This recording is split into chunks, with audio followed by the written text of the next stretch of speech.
The morning sun cast long shadows across the military training ground as General Morrison walked between the shooting positions. His boots crunched on the gravel, and his weathered face showed the strain of recent battlefield losses.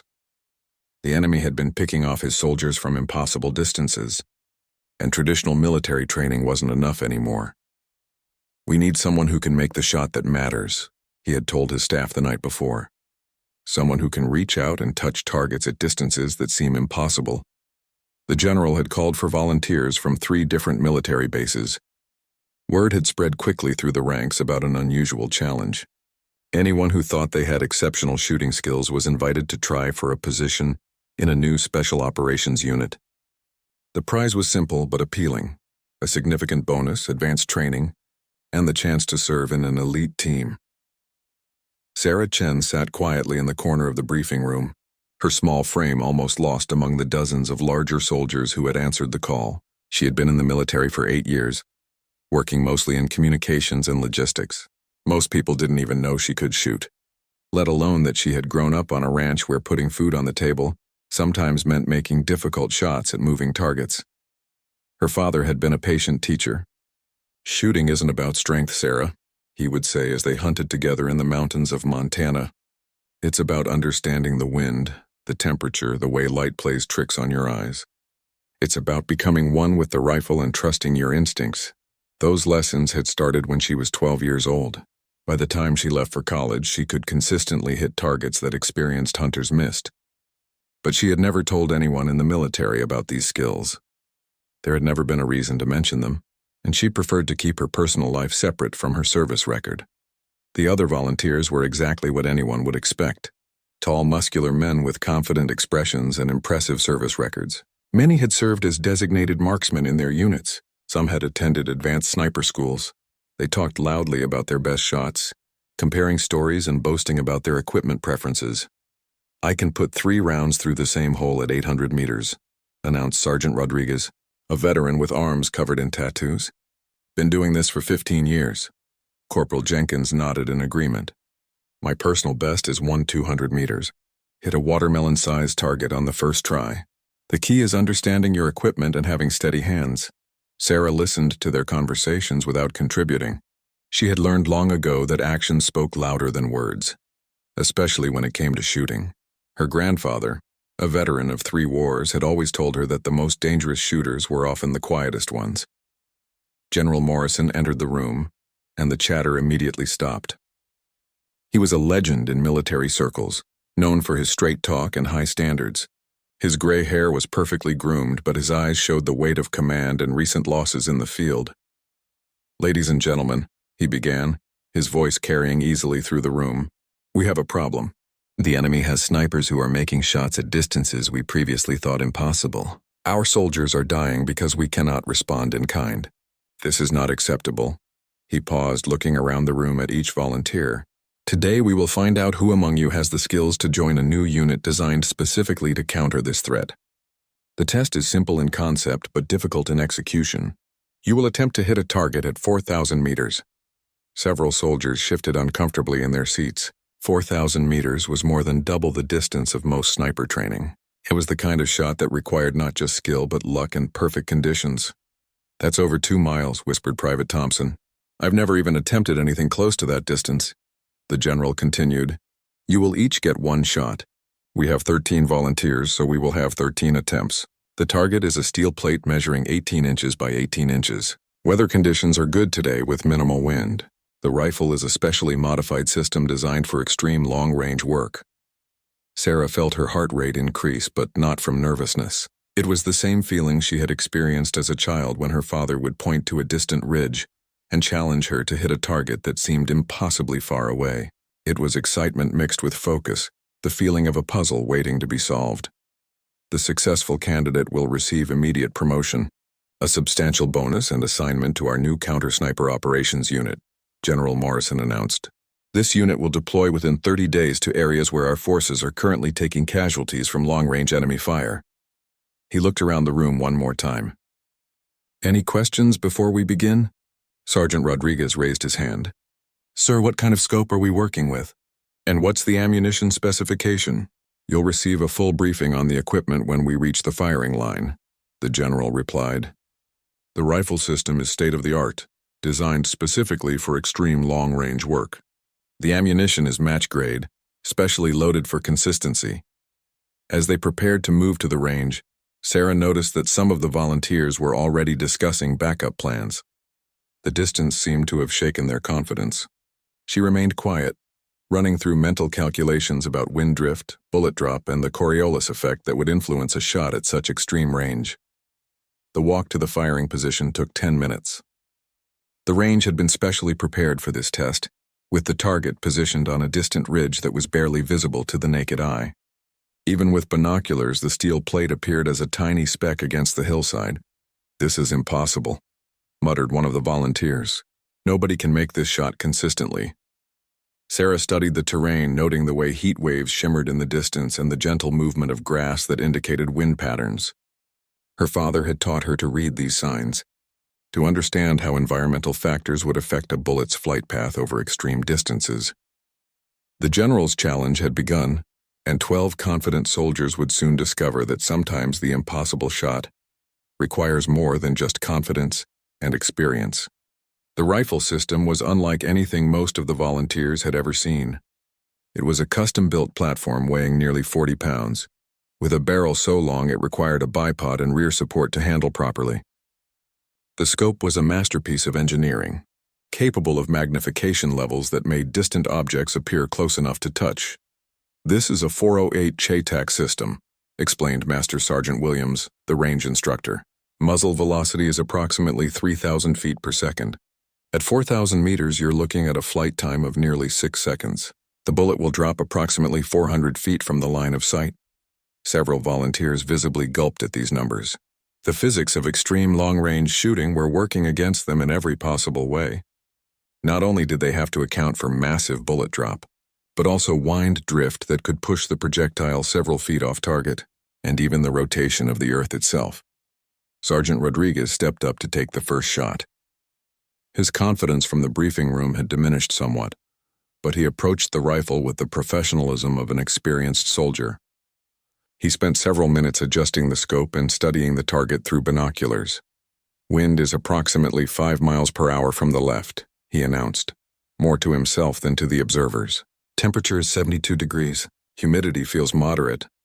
He settled behind the rifle, taking his time to find a comfortable shooting position.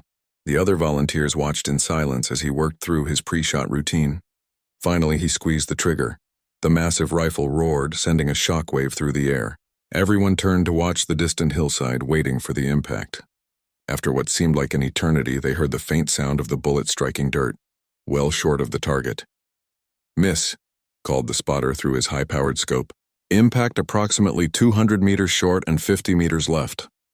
Rodriguez shook his head in frustration as he stepped away from the rifle.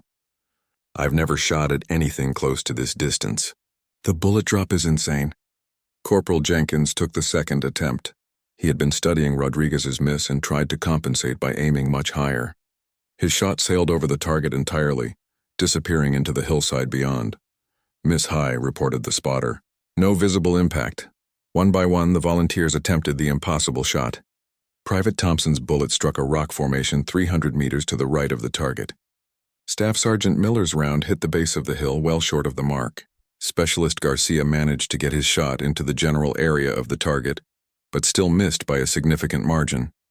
Each miss was met with groans and frustrated comments from the other volunteers. The distance was proving to be beyond the capabilities of even experienced military marksmen. General Morrison watched each attempt with a poker face, making notes on a clipboard but offering no commentary. "This is humiliating," whispered Private Davis after his shot missed by nearly 100 meters. "I thought I was a decent shooter, but this is making me look like a complete amateur." By the time 8 soldiers had attempted the shot, the mood had shifted from confident excitement to resigned acceptance. The target seemed to mock them from its distant perch, unmarked by any of their attempts. Some of the remaining volunteers were already discussing how they would explain their failure to their unit commanders. Sarah watched each attempt carefully, not just to see where the bullets impacted, but to understand the conditions. She noticed that the wind seemed to be shifting slightly between shots, and that the heat waves were becoming more pronounced as the day warmed up. These factors would make an already difficult shot even more challenging. Master Sergeant Peterson took the 9th shot. He was known throughout his unit as an exceptional marksman, someone who rarely missed at conventional distances. He spent more time than anyone else studying the conditions, using a handheld weather meter to check wind speed and direction. "I'm going to aim 3 feet high and 2 feet left," he announced. "Wind is increasing and I think the heat shimmer is affecting the scope picture." His shot was the closest yet, striking the hillside just 10 meters below the target. A cheer went up from some of the observers, followed immediately by disappointment when they realized it was still a miss. "That's the best attempt so far," said General Morrison, speaking for the first time since the shooting began, but close only counts in horseshoes and hand grenades. The 10th volunteer was Sergeant First Class Martinez, a veteran with deployments in 3 different combat zones. He had been quiet during the preparation, studying each previous attempt and making notes in a small notebook. His approach was methodical and careful. Martinez's shot was also impressive, striking within 20 meters of the target. But again, it was not close enough.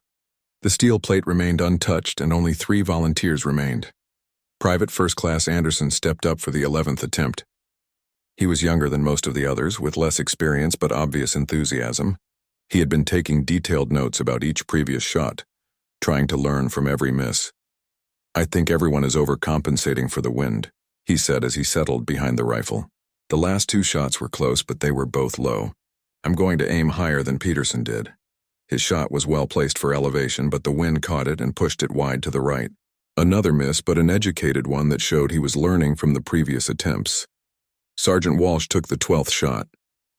He was a seasoned infantry soldier with multiple combat tours and a reputation for steady nerves under pressure. He approached the rifle with confidence, but also with visible respect for the difficulty of the task.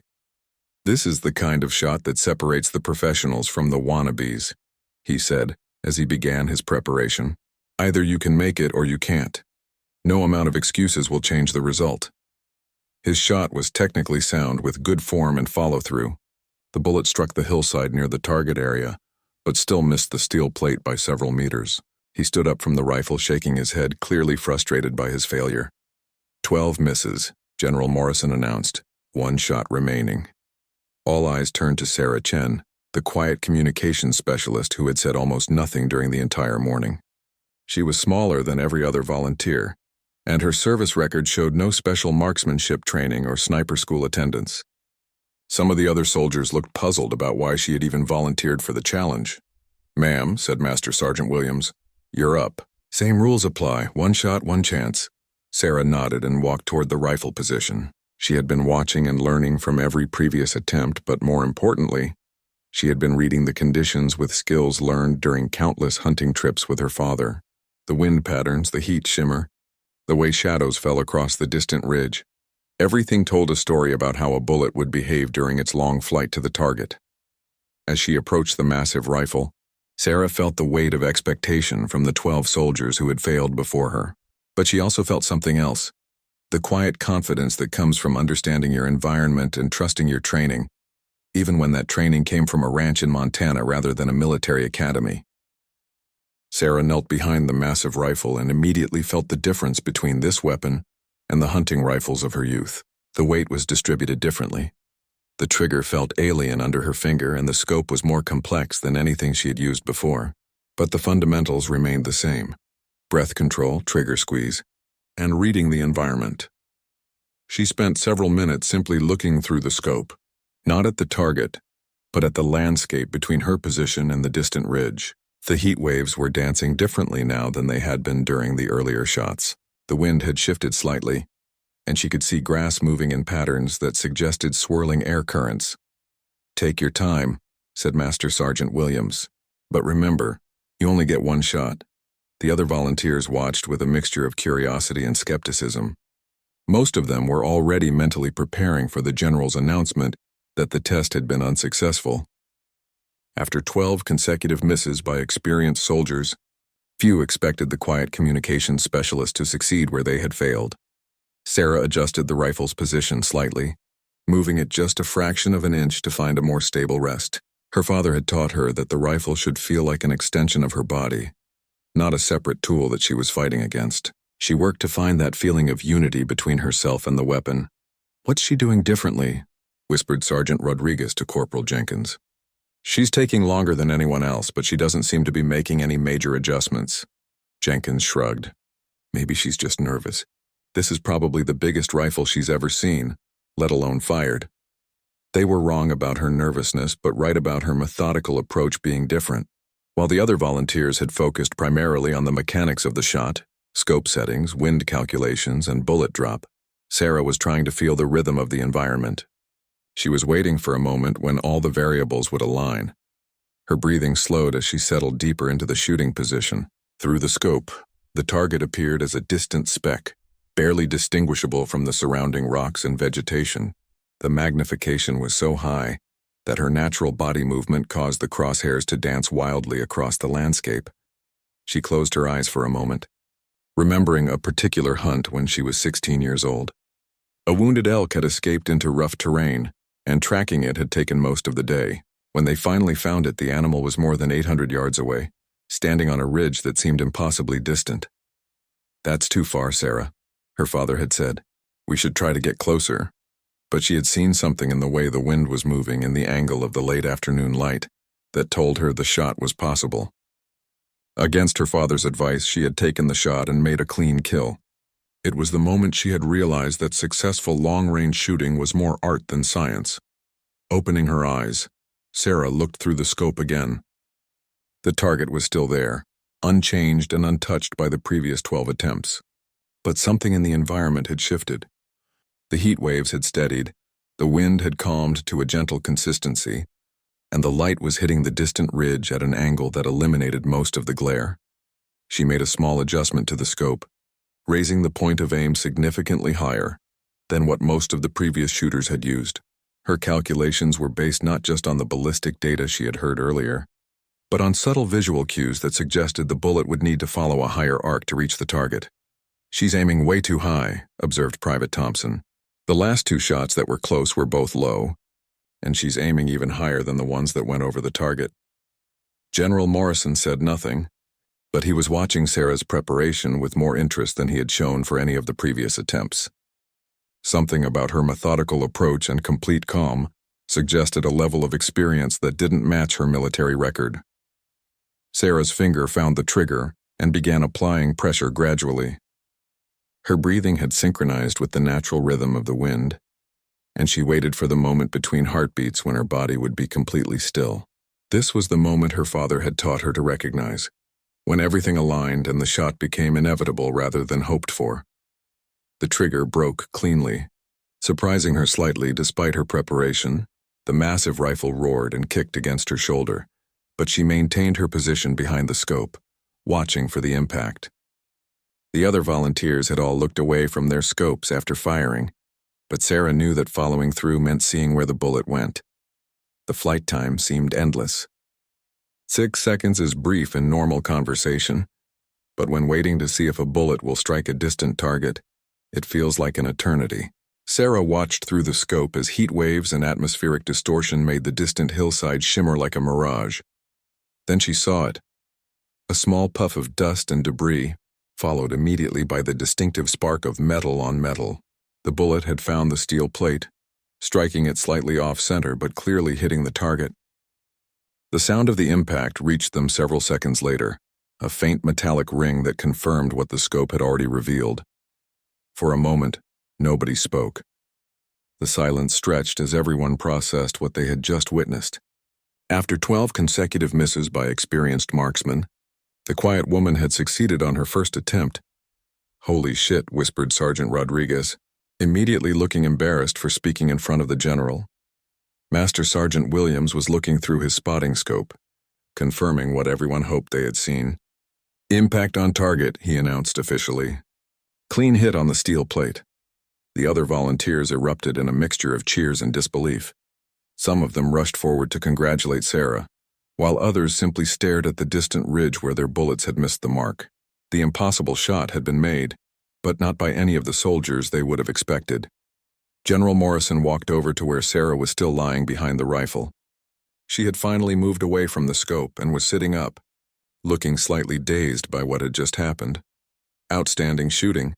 Specialist Chen, he said, using her correct rank for the first time all day. That was a remarkable shot by any standard. Sarah nodded, still processing the achievement herself.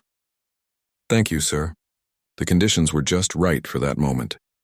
The general smiled, recognizing the kind of humility that often accompanies true expertise. I think we need to have a longer conversation about your background and training. That wasn't luck, and it wasn't beginner's luck either. As the group prepared to leave the range, the other volunteers approached Sarah with a new level of respect. The quiet communications specialist had just accomplished something that none of them had been able to do, and their initial skepticism had been replaced by genuine admiration. But Sarah knew that making one impossible shot was different from being able to perform consistently under pressure. The real test would come when she faced actual combat conditions, where the targets shot back and the stakes were measured in lives rather than pride. 3 hours after the shooting demonstration, Sarah found herself in General Morrison's private office, a Spartanly decorated room with maps covering most of the walls and stacks of classified reports on every available surface. The general had dismissed the other volunteers with thanks for their participation, but he had specifically requested that Sarah remain for what he called a detailed debriefing. Specialist Chen, the general began, settling into his chair behind a desk that looked like it had survived several military campaigns. I've been reviewing your personnel file, and I have to admit I'm puzzled. Your record shows 8 years of exemplary service in communications and logistics, but there's no mention of any advanced marksmanship training. Sarah sat up straight in her chair, maintaining the formal military bearing that had become second nature over the years. That's correct, sir. I completed standard military marksmanship training during basic training, but nothing beyond the minimum requirements for my position. Then how do you explain what happened on the range today? Morrison asked, leaning forward with genuine curiosity. 12 experienced soldiers, many with advanced training and combat experience, failed to make that shot. You succeeded on your first attempt. That doesn't happen by accident. The question hung in the air between them. Sarah had known this conversation would come, but she had hoped to avoid detailed explanations about her background. The military had always been about her present and future, not about the hunting skills she had learned growing up in rural Montana. I grew up on a ranch, sir, she said finally. My father taught me to hunt and shoot when I was young. We relied on hunting to supplement our food supply, especially during difficult economic times. General Morrison nodded, encouraging her to continue. Go on. The terrain where I grew up was challenging, Sarah explained. Open ranges with long sight lines, but also unpredictable weather and wind conditions. My father was a patient teacher, and he emphasized understanding the environment rather than just mechanical shooting skills. She paused, remembering countless hours spent with her father on wind-swept ridges, learning to read signs that most people would never notice. He taught me that successful long-range shooting was about becoming part of the landscape, not fighting against it. The general made notes on a legal pad as she spoke. What kind of distances were you shooting at during these hunting trips? Regularly out to 600 or 700 yards, Sarah replied. Sometimes further when the situation required it. The longest shot I ever made hunting was probably around 900 yards, on an elk that was wounded and needed to be finished quickly. Morrison looked up from his notes with surprise. 900 yards is significant, even for experienced hunters. What equipment were you using? Various rifles over the years, sir. Mostly my father's .300 Winchester Magnum, but also a .270 and occasionally a .338 Lapua that belonged to a neighbor who was a competitive shooter. The general's expression showed growing interest. The .338 Lapua was serious long-range equipment, not the kind of rifle that casual hunters typically used. Tell me about this neighbor. Sarah smiled slightly at the memory. Frank Kowalski.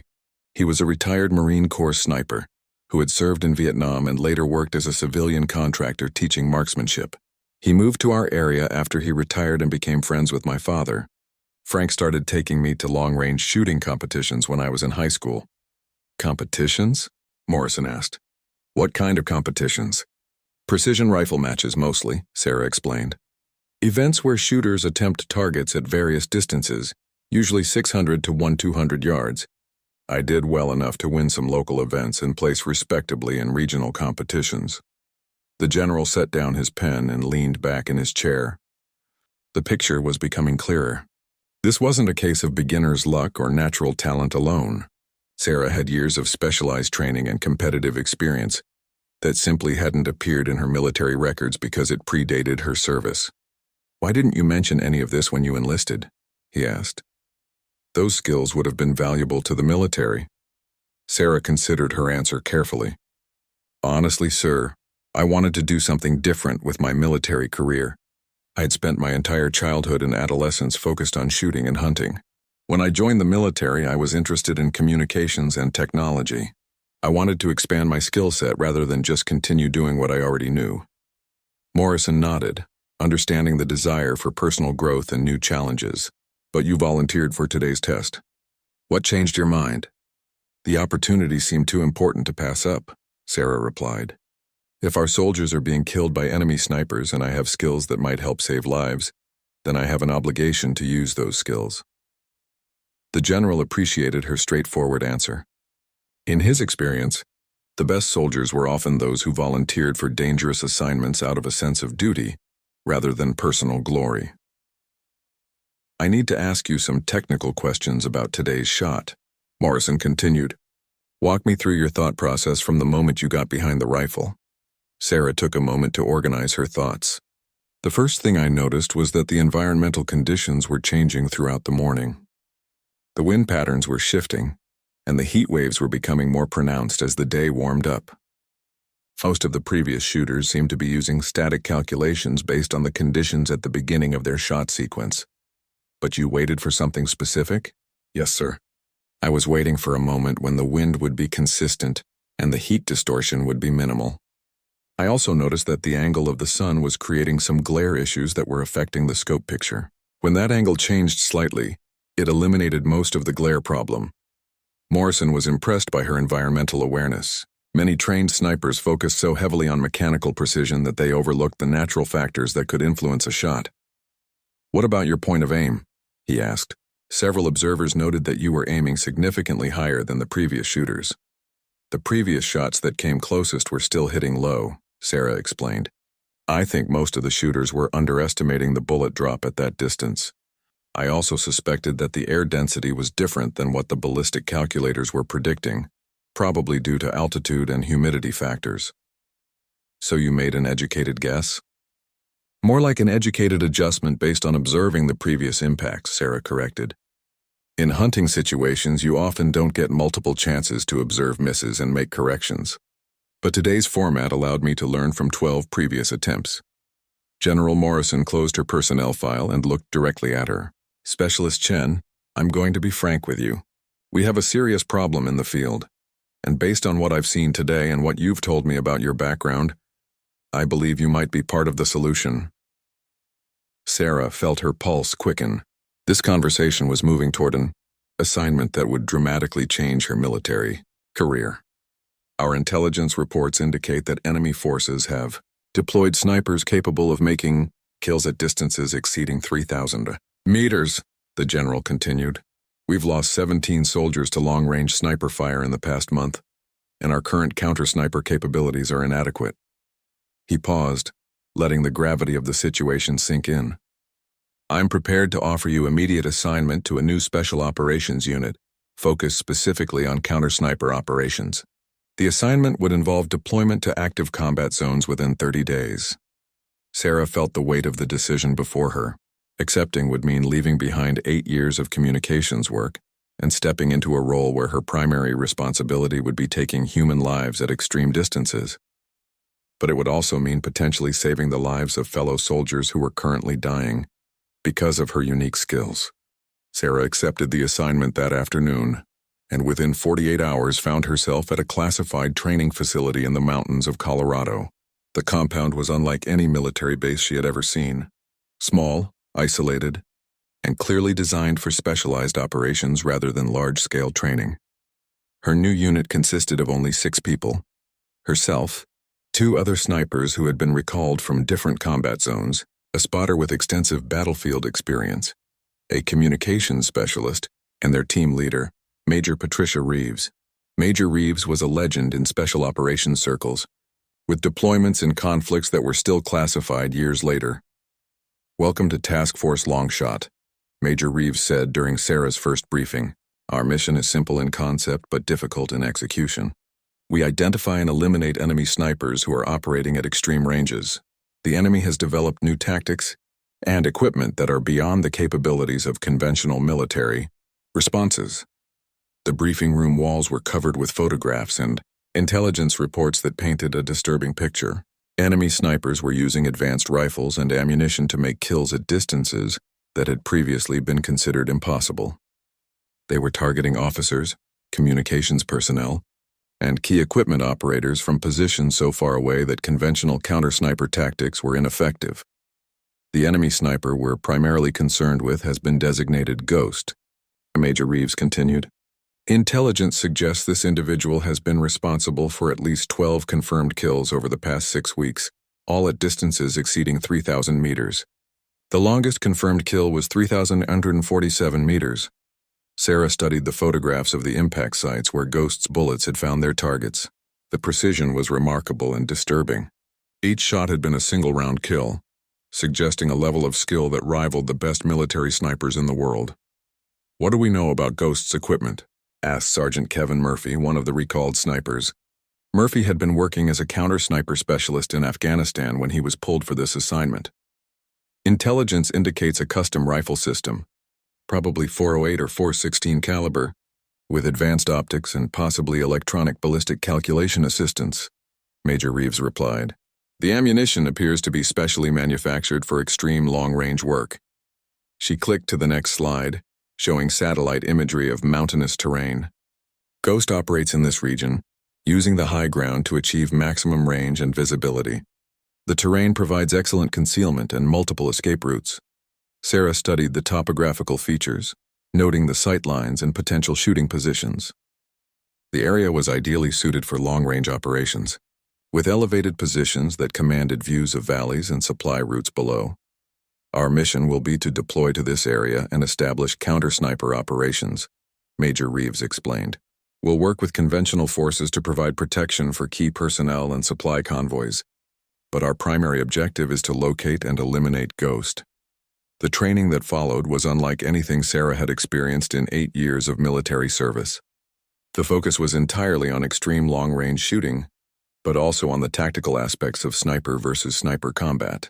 They learned about concealment, observation, and the psychological warfare that occurred when 2 expert shooters hunted each other across vast distances.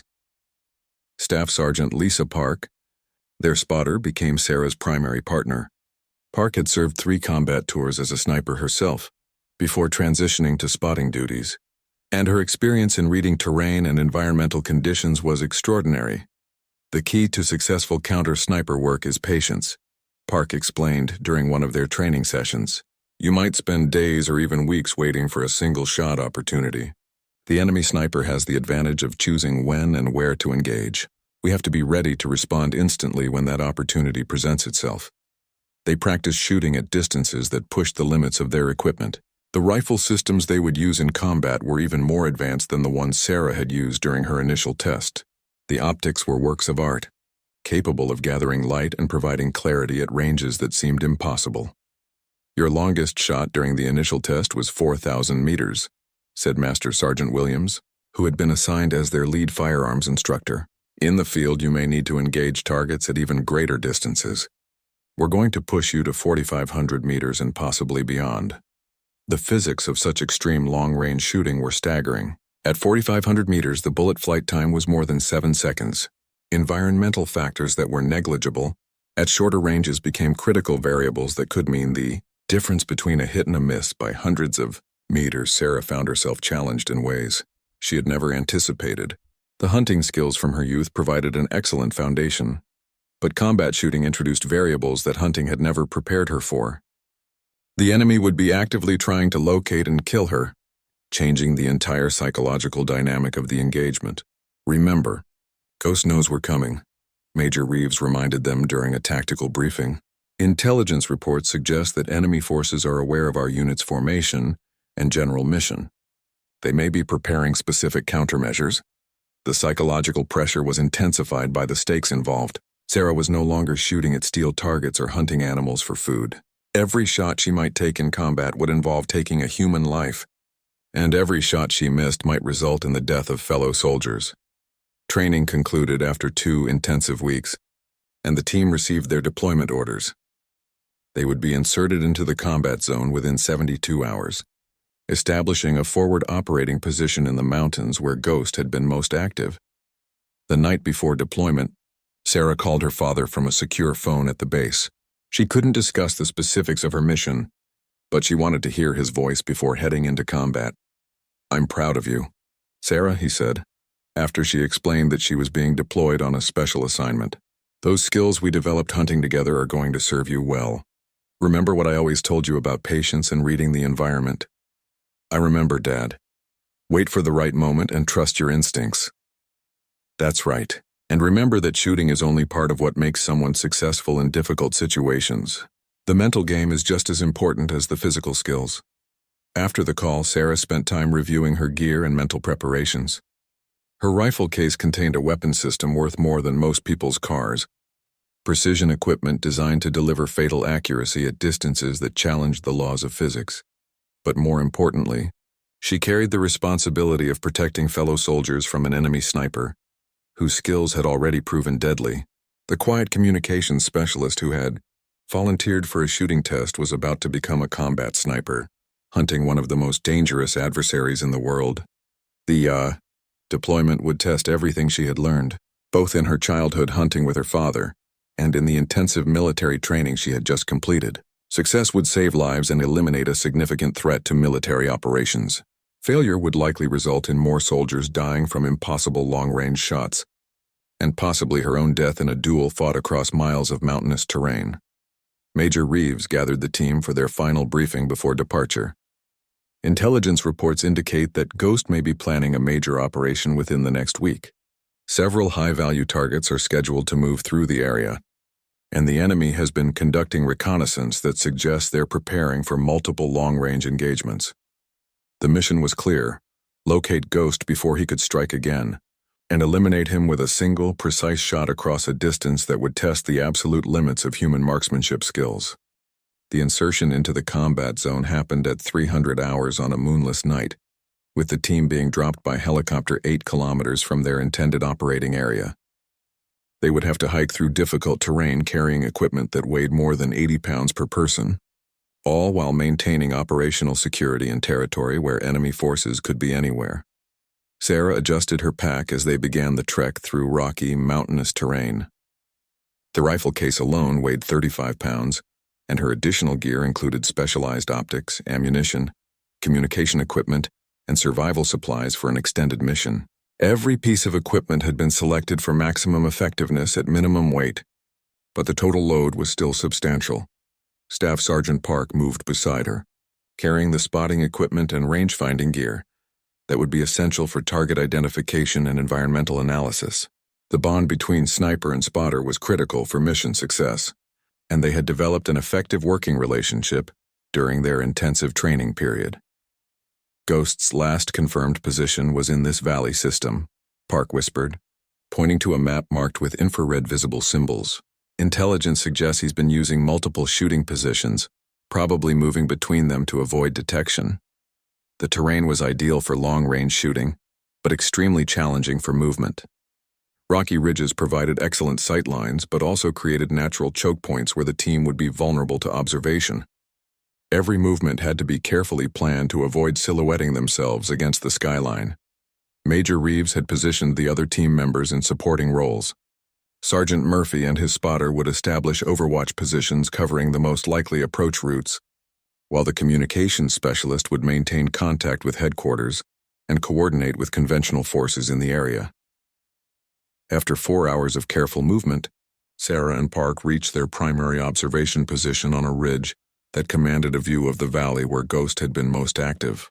They established a concealed position among the rocks, carefully camouflaging their equipment to blend with the natural environment.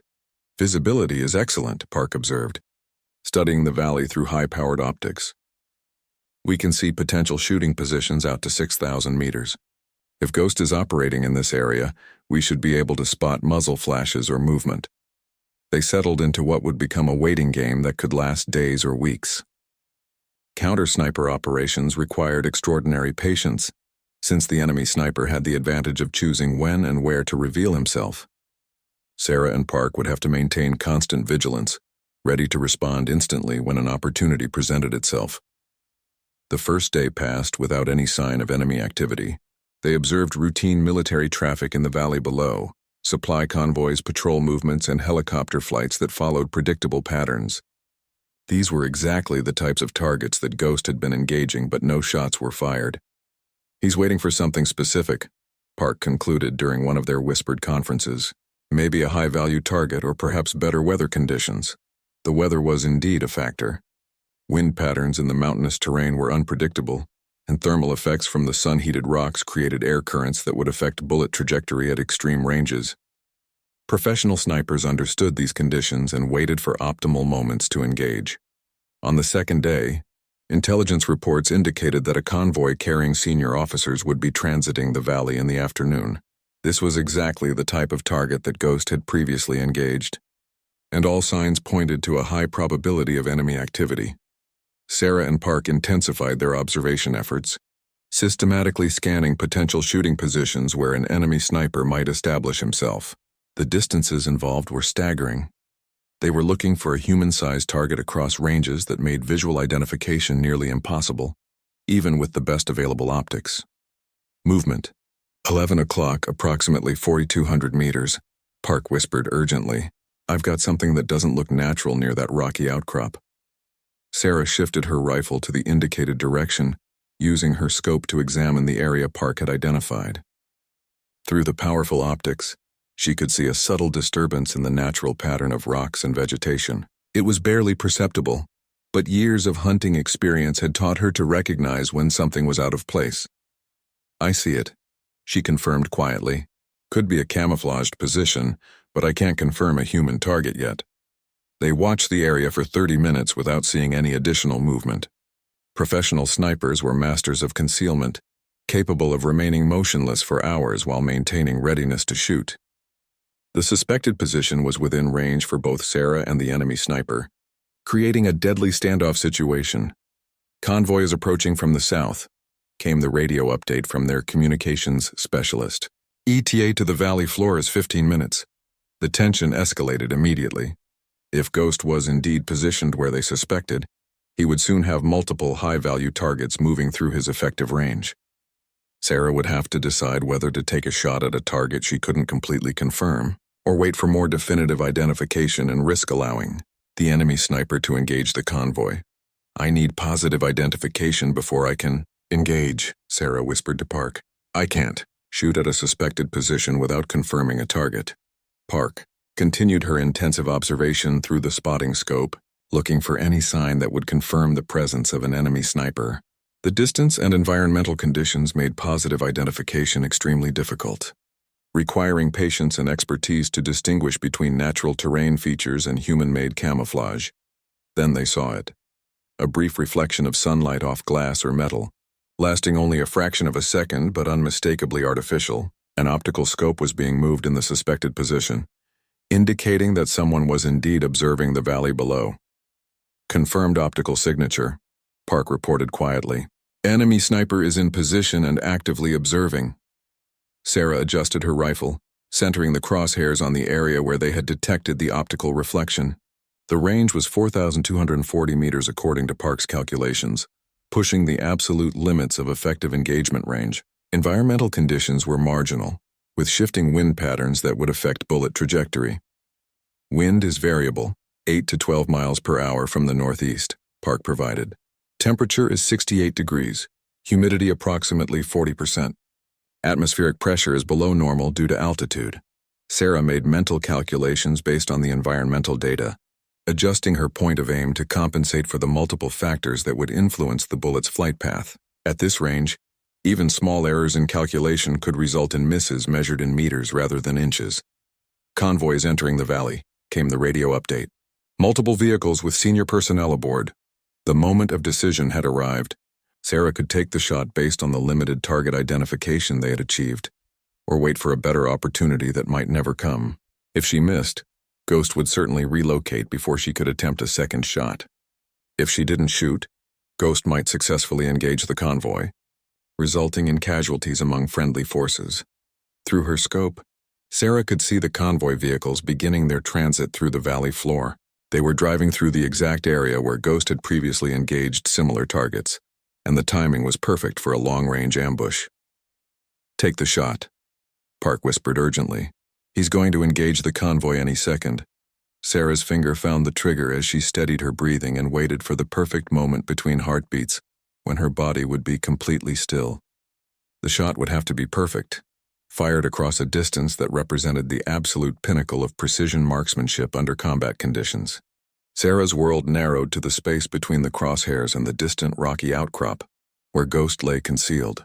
Her breathing slowed to match the rhythm she had learned as a child, the same pattern her father had taught her during countless hunts in the Montana wilderness.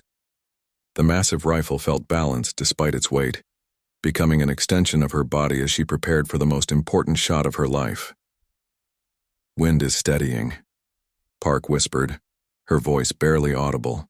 "Current reading shows 10 miles per hour from the northeast, consistent for the past 30 seconds. Through her scope, Sarah could see the convoy vehicles moving through the valley below, completely unaware that they were being observed by both friendly and enemy snipers. The lead vehicle carried senior officers whose loss would significantly impact military operations in the region. Ghost had chosen his moment perfectly, waiting for maximum strategic value. The range to target was 4,240 meters, a distance that pushed beyond the theoretical limits of the rifle system they were using. The bullet would take more than 7 seconds to reach its target, during which time environmental factors would have multiple opportunities to influence its trajectory.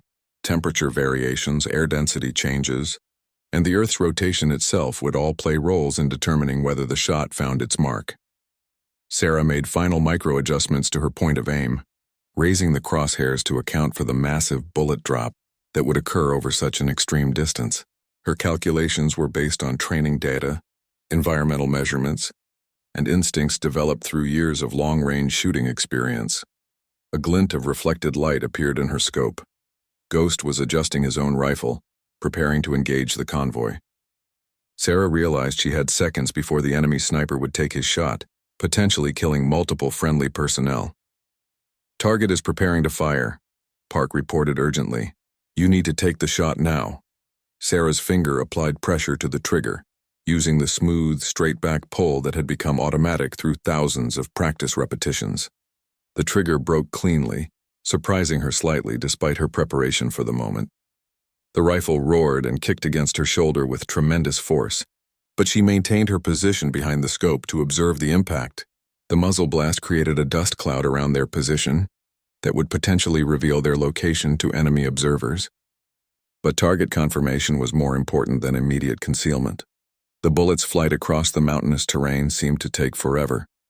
Sarah watched through her scope as the projectile followed its ballistic arc toward the distant ridge where Ghost had established his position. At this range, she couldn't actually see the bullet in flight, but she could track its theoretical path based on her point of aim and the environmental conditions. After what felt like an eternity but was actually 7.3 seconds, she saw the impact. A small explosion of rock dust and debris erupted from the area where Ghost had been positioned, followed immediately by the distinctive movement patterns of someone who had been hit by a high-velocity projectile. "Target down," Park confirmed through her spotting scope. "I can see blood spatter on the rocks and the target is no longer moving." The convoy below continued its transit through the valley, completely unaware of the deadly engagement that had just taken place on the ridges above them. Ghost's shot had been prevented by a margin of seconds, potentially saving multiple lives among the senior personnel who were traveling in the vehicles. Sarah remained motionless behind her rifle for several minutes, continuing to observe the target area for any signs of movement. Professional snipers were trained to confirm their kills, and the extreme range made visual verification challenging, even with the best available optics. "No movement detected for 5 minutes, Park reported. "Blood trail visible on the rock suggests a fatal hit. Target appears to be neutralized." Major Reeves's voice came through their radio communications. "Longshot Alpha, what's your status?" "Mission accomplished," Park responded using their designated code phrase. "Package delivered successfully at extreme range." The confirmation that Ghost had been eliminated would be verified by intelligence assets and ground reconnaissance teams, But Sarah's shot had ended a threat that had been responsible for multiple friendly casualties over the previous months. The enemy sniper, who had seemed untouchable from conventional engagement ranges, had been defeated by superior skill and equipment. As they prepared to extract from their position, Sarah reflected on the moment that had just passed. The shot represented the culmination of skills that began developing when she was 12 years old, hunting with her father in the Montana mountains. The patience, environmental awareness, and technical precision that had been refined through years of practice had converged in a single moment that saved lives and eliminated a significant threat. "Outstanding shooting," Park said quietly as they began packing their equipment. "That was one of the longest confirmed kills in military history. You just made the record books."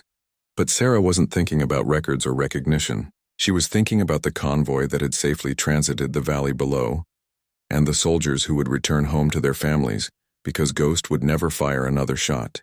The quiet communications specialist who had volunteered for a shooting test had become exactly what General Morrison needed: someone who could make impossible shots when they mattered most. The extraction from the combat zone was conducted without incident, and within 48 hours Sarah found herself back at the secure facility in Colorado. Intelligence teams confirmed that the individual known as Ghost had been eliminated, and reconnaissance teams recovered equipment that verified his identity as the sniper responsible for multiple long-range kills against friendly forces. General Morrison personally debriefed Sarah about the mission, expressing satisfaction with the results and recognition of her exceptional marksmanship skills. The success of Task Force Longshot's first operation validated the concept of specialized counter-sniper units equipped with advanced systems for extreme long-range engagement.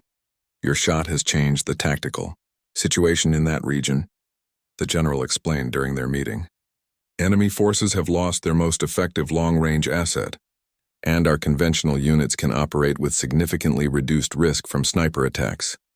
Sarah nodded, understanding the strategic implications of her success, but she also understood that this was likely just the beginning of her new role.